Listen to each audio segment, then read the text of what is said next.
It's absolutely breathtaking out here. The golden light mixed with the twilight, and look, the aurora is beginning.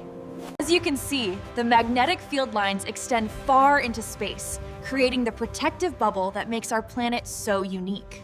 The sun uses a process we call gentle fusion to create these shimmering warmth particles, essential for the valley's ecosystem.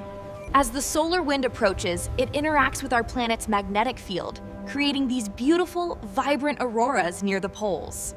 And when the energy reaches this layer, it just pops, creating the most spectacular auroras you can imagine. These are the building blocks of the air we breathe. We have oxygen here, and the dominant element, nitrogen.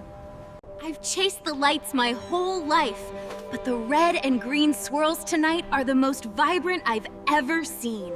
This right here is the auroral oval, a ring of light that forms around the magnetic poles when solar winds hit our atmosphere.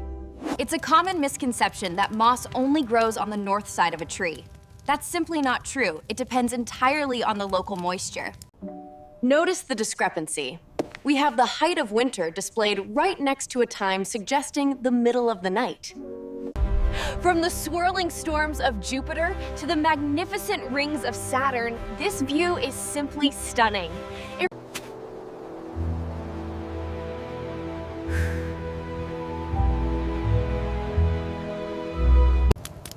The elders say the lights are the spirits of their ancestors dancing.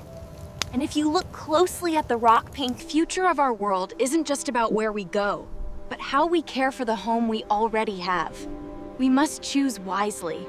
There's a whole universe waiting just beyond the horizon. Let's find our way together.